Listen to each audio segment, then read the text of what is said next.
fokusnya aja. Ya, pagi Mas Armando. Ya, Mbak Ratna, Ya, gimana? Selamat pagi. pagi. Hari ini ya. ya kita kenalin dulu dong, Ya, Mas ya. Armando. Satunya Mas Fian. Mas Fian. Ya. Profesinya apa, Mas Armando? Profesinya apa? Saya Sebagai apa? sebagai dokter, Terapis.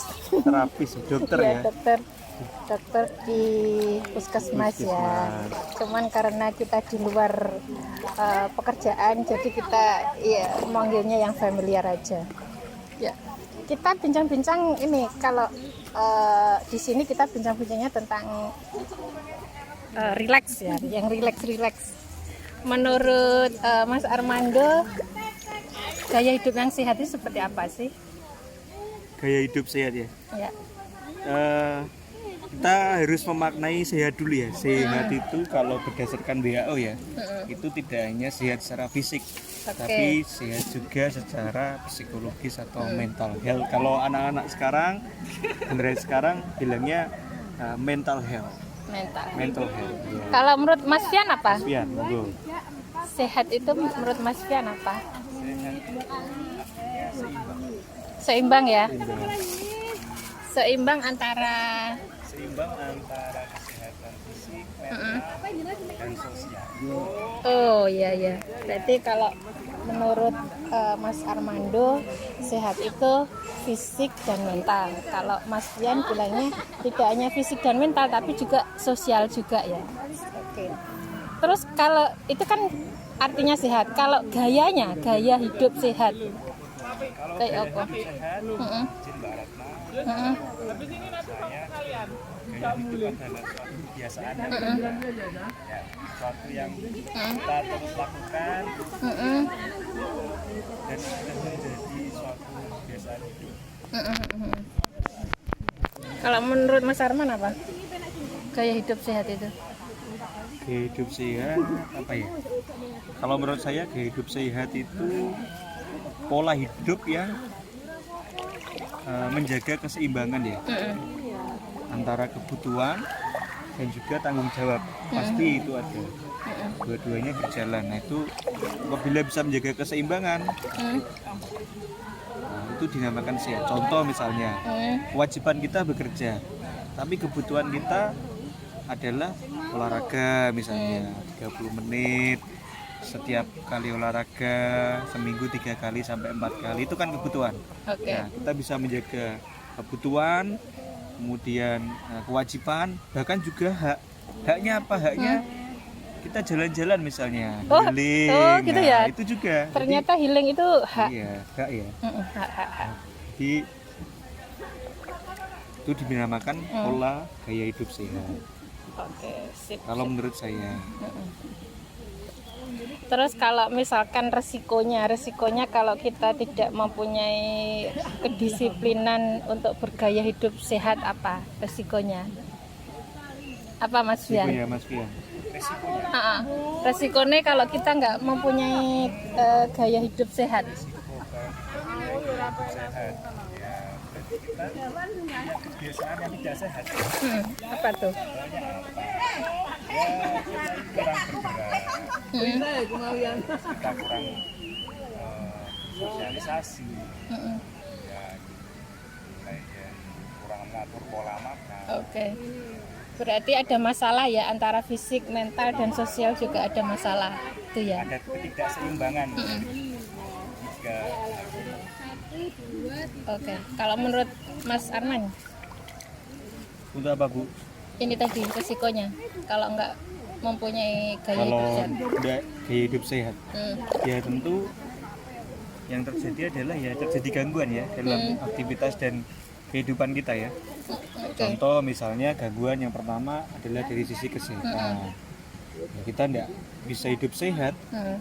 Akhirnya kalau tidak sehat, tidak bisa maksimal aktualisasi diri pada masyarakat, pada saat bekerja dan sebagainya. Oh iya, aku jadi ingat ada menurut Abraham Maslow itu, pernah dengar nggak? Ya. Ada 5 kebutuhan dasar kan? Hierarki. Ya, hierarki Maslow. Itu kan ada yang pertama kebutuhan apa itu biologis, kemudian yang kedua apa tuh? Fisik ya. Fisik. Ketiga cinta kasih. Ya. Terus aktualisasi diri sama harga diri ya. Itu bisa mengalami gangguan ya kalau kita nggak mempunyai gaya hidup sehat. Kalau menurut Maslow kan, kalau kebutuhan di tingkat bawahnya tidak bisa tercukupi, maka dia tidak bisa meraih kebutuhan yang dia butuhkan di tingkat atas. Misalnya kebutuhan dasarnya tidak tercukupi, kebutuhan kesehatannya, kemudian kebutuhan dasar yang lain, misalnya makanan, kemudian tempat tinggal dan sebagainya, maka dia tidak bisa mencapai kebutuhan di atasnya. Apa aktualisasi diri, harga diri dan sebagainya. Tentu harus dipenuhi kebutuhan dari dasar. Harus seimbang. Ya, harus seimbang, betul. Lah ini kan kalau misalkan ada apa ya, bisa dicukupi. Kalau tidak gimana? Misalkan kayak kebutuhan biologis, contohnya kayak Mas Fian ini masih single gitu kan ya, masih single. Nah, itu berarti otomatis kan kebutuhannya mungkin nggak tercukupi kayak gitu. Itu bagaimana cara melengkap apa ya? Cara apa ya? Cara menutupinya gitu.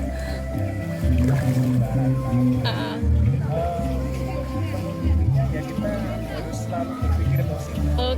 Berpikir positif. Kita harus selalu berpikir positif, melakukan kegiatan yang positif. Tujuannya ya agar energi yang kita dapat juga positif juga. Ya, kita akan jadi lebih bisa sehat. Iya. Jadi secara sosial. Jadi kalau misalkan ada salah satu kebutuhan dasarnya tidak tercukupi, itu harus mempunyai positive thinking gitu. Biar mungkin apa ya, bisa menutupi kekurangan-kekurangan yang ada. Kalau menurut Mas Arman gimana? Itu tadi, kalau misalkan salah satu kebutuhan dasar itu tidak tercukupi, apa cara menutupinya seperti apa biar tidak ada gangguan gitu loh kan ya, tadi kalau ya, positive thinking ya positive thinking ya, sama ya. Oke. Kira-kira pola hidup sehat itu contohnya seperti apa? Tadi kan kayak kedisiplinan gitu ya. Misalkan kayak olahraga itu juga masuk juga ya. Ya, diet yang sehat. Pola makan. Terus manajemen stres mungkin. Kalau tamat dari gaya hidup sehat, harus bermula dari kita berpola tidur. Pola tidur ya. Juga kita harus cukup untuk interaksi secara sosial. Dengan keluarga terlebih dahulu, dekat dengan keluarga. Kita kan juga punya relasi. Hal dasar dulu yang harus kita coba sampai gaya hidup sehat. Nggak usah kita olahraga yang berat, kita pertama kita luangkan waktu untuk keluarga. Mungkin boleh olahraga sepedaan mungkin atau lari jogging kita sempatkan. Yang gaya hidup itu kita harus meluangkan waktu. Meluangkan waktu, berarti waktu itu juga kesehatan juga loh ya. Jadi mungkin untuk mencintai diri sendiri itu yang salah satunya meluangkan waktu itu ya. Jadi nggak boleh sibuk-sibuk kerja terus gitu. Ngelembur terus seperti Mas Armando itu suka ngelembur itu kayaknya. Ngelembur apa ya saya ya? Ngelembur apa? Tidak ngelembur. Enggak, berarti kita sudah apa ya, ngelembur apa ya?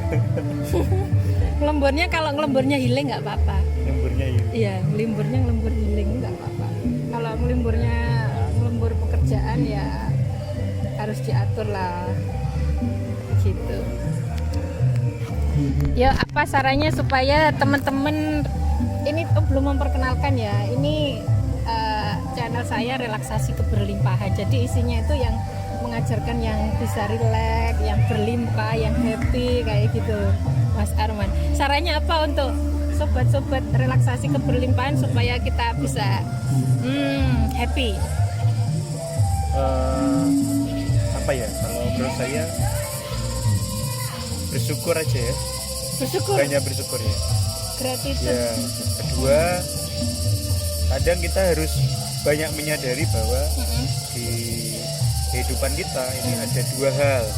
Yang pertama adalah faktor internal dari diri kita yang bisa kita kendalikan, dan faktor eksternal yang tidak bisa kita kendalikan. Contohnya pandangan orang lain terhadap diri kita, omongan orang lain terhadap diri kita, itu tidak bisa kita kendalikan.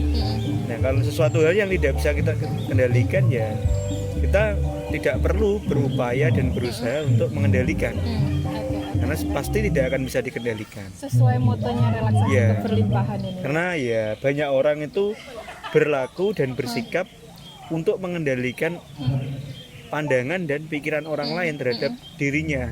Nah, ini yang sia-sia akhirnya. Banyak energi, upaya terkuras hanya untuk menuruti dan mencapai penilaian dari orang lain, padahal itu sama sekali tidak bisa dikendalikan. Jadi orang A dan orang B berbeda. Nah, sehingga akhirnya yang terjadi adalah ketika tidak mencapai itu depresi, ya terjadi gangguan-gangguan. Kadang-kadang di tempat kerja mungkin ada gangguan-gangguan yang sifatnya ingin sekali memaksakan pendapat orang terhadap pendapatnya. Nah, itu. Dan akhirnya sia-sia, capek akhirnya. Iya, capek. Itu ya, mentalnya Mas capek. Capek ya, Mas. Fisiknya capek. Nah. Ya, pikirannya juga. Gimana Mas Rian?